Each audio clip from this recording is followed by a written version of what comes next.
Em Isaías capítulo 52 está aquele versículo que é um dos mais conhecidos da Bíblia: como são belos nos montes os pés daqueles que anunciam boas novas.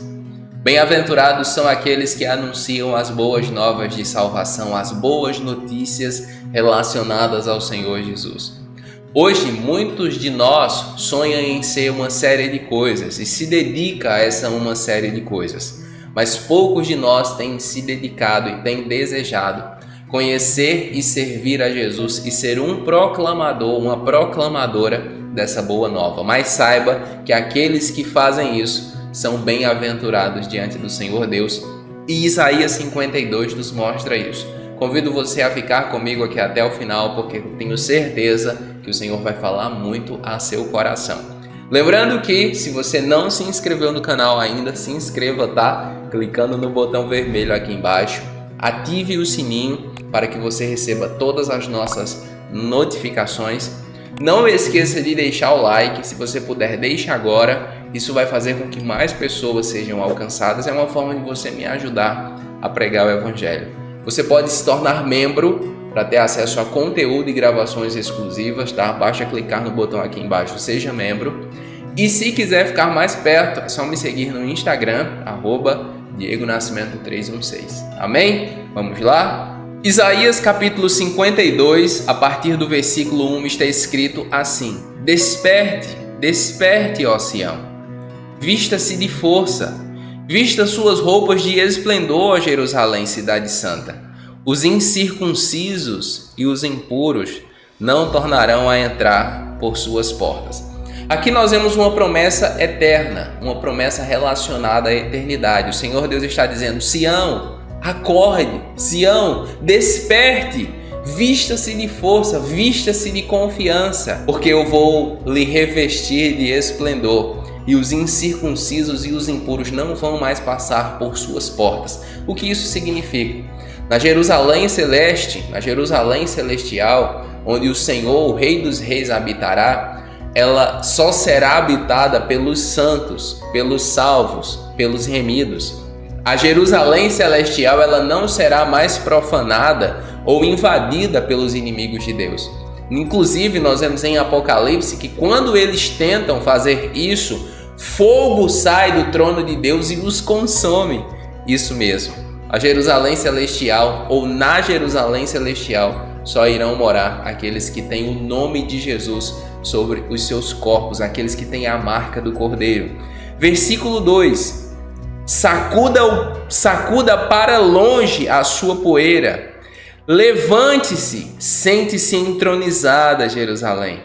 Livre-se das correntes em seu pescoço, ó cativa cidade de Sião. Não é o desejo de Deus, meus irmãos, que nós vivamos como escravos. Há tantas pessoas que vivem escravizadas por vícios, por más atitudes, por maus hábitos. Hoje eu lembro, eu fico pensando muitas vezes no texto bíblico, e quando novo convertido eu lembro, na pequena igreja batista em que eu converti, se você fosse um cristão e você fosse fumante, você era disciplinado.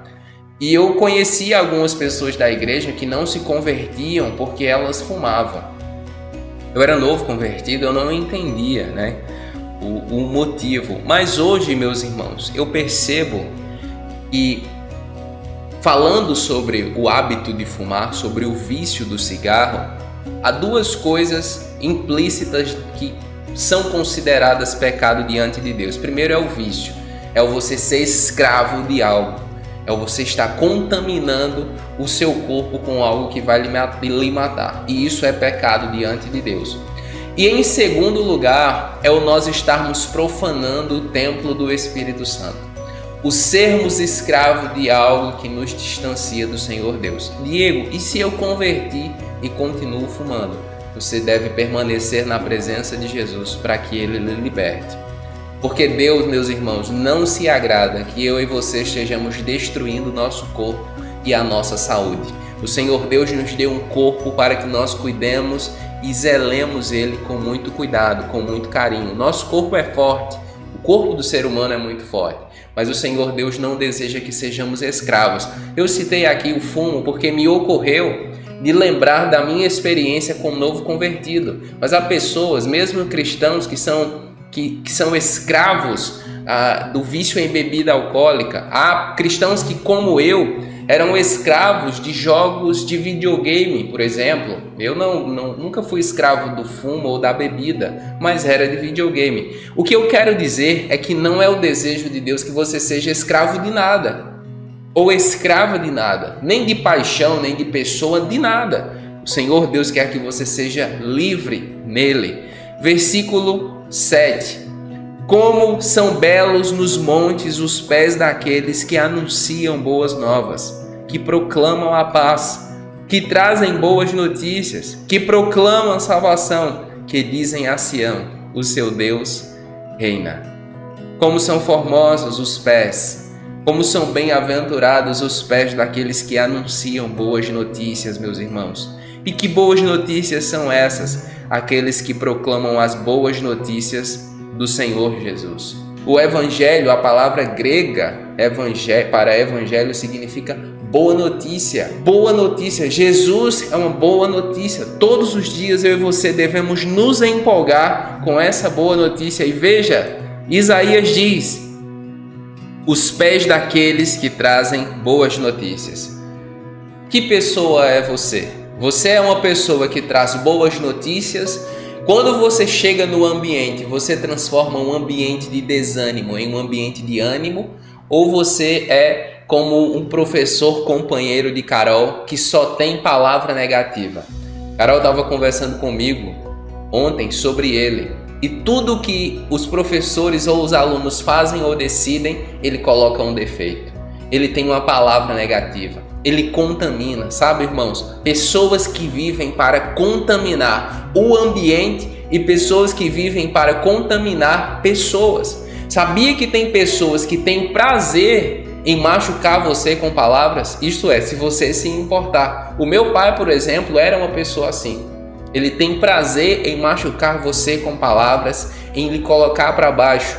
Mas Deus diz: bem-aventurados, como são belos os pés daqueles que anunciam boas notícias. Que eu e você sejamos essas pessoas, que a nossa boca seja um manancial de boa notícia, que anuncia a paz que vem por meio do Senhor Jesus, que nós possamos ser aqueles que dizem: Deus reina.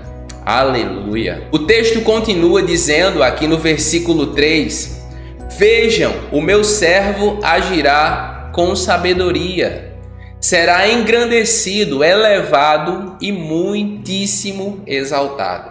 O Senhor Jesus foi e o é exaltado. Perceba que no ministério de Jesus uma das marcas é a sua sabedoria. O Senhor Jesus é extremamente sábio. Na verdade, Ele é a fonte da sabedoria. Versículo 14. Assim como houve muitos que ficaram pasmados diante dele, sua aparência estava tão desfigurada que ele se tornou irreconhecível. Como homem, não parecia um ser humano. Aqui, meus irmãos, nós vemos um prelúdio da profecia de Isaías, no capítulo 53, falando sobre o sofrimento do Senhor Jesus. Veja que o texto diz que ele ficou irreconhecível.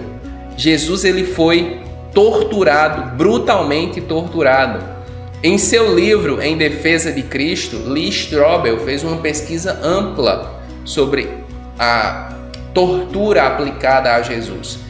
E no nível de tortura que Jesus suportou, foi muito intenso. Muitos condenados morriam só da tortura, não chegava nem a ser crucificado. Mas o Senhor Jesus, como Cordeiro de Deus, tinha que morrer no Calvário, portanto ele suportou muita dor. Veja que o texto de Isaías, a profecia de Isaías diz que ele ficou desfigurado, irmãos. O filme de Mel Gibson, na minha opinião, é um dos que melhor retrata essa profecia, porque de fato o Senhor Jesus ficou desfigurado. Versículo 15: de igual modo ele aspergirá muitas nações, e reis calarão a boca por causa dele, pois aquilo que não lhes foi dito verão, e o que não ouviram compreenderão. Olha só a autoridade do Senhor Jesus. De igual modo, ele aspergirá muitas nações. O Senhor Jesus, como está escrito em João capítulo 3, versículo 16, porque Deus amou o mundo de tal maneira que deu seu Filho unigênito para que todo aquele que nele crê não pereça, mas tenha a vida eterna. Então Jesus ele se tornou mediador de salvação, não apenas para os judeus, mas para gentios de todas as nações, para todo aquele que nele crê e o invoca como Senhor e Salvador da sua vida. Lembre, o Senhor Jesus, a salvação dele está disposta à sua vida, está à disposição da sua vida e da minha. E ele nos convida a anunciar, a proclamar essa paz, a sermos arautos do Evangelho, a sermos arautos das boas notícias acerca de Jesus. Amém?